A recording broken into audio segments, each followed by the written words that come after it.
Welcome back. Thank you very much for staying with us. Now, a group of senior police officers will appear at the Pretoria Specialised Commercial Crimes Court this morning. They were arrested for an alleged fraudulent procurement deal valued at 54 million rand. An investigation found some of the services were never rendered.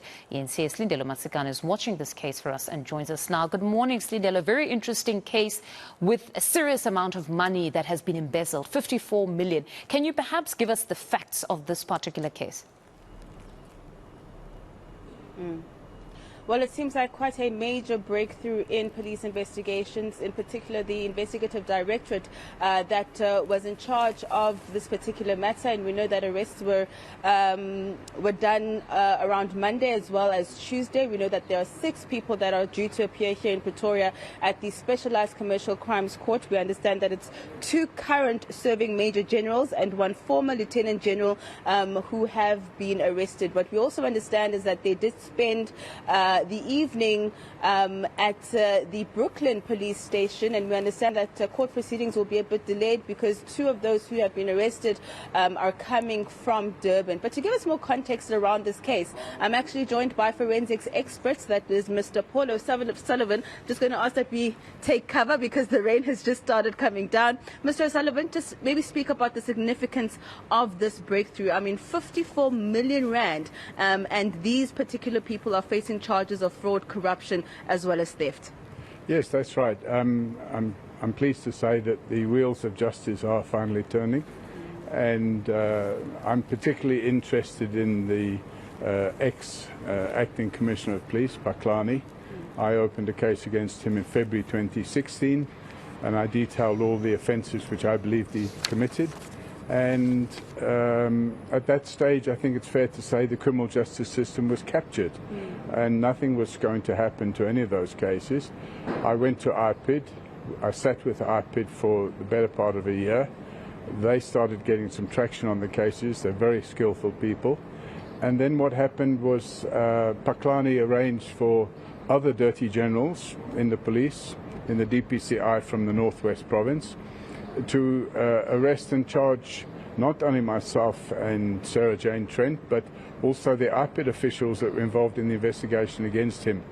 And then IPID had to launch a court application to prevent them from being dragged into these cases as a revenge or disruption tactic, and they were very successful. So now this is just another one of the cases that Paklani is facing.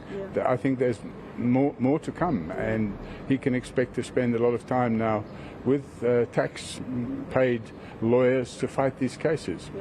Yeah. Do you think the state will be able to recoup this amount? I'm not sure they will, because there's quite a lot of time passed since the 54 million was paid.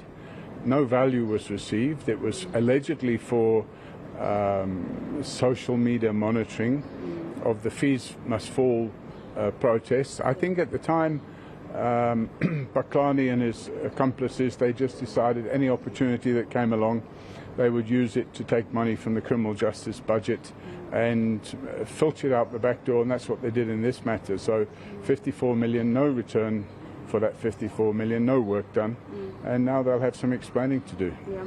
Moving forward, do you think we will be able to clean up our police services, or do we still have way too many dirty cops? Unfortunately, we have a lot of dirty police. They are still on the job, many of them. We have to remember that during the years when the criminal justice system was captured, not only Paklani but others linked to him were bringing people in and falsely, fraudulently promoting people. So we have a lot of generals and major generals and brigadiers who need to be shown the door, or shown the door of a prison cell. And I think that process may take some time to unravel. Yeah. Thank you so much for your time this morning.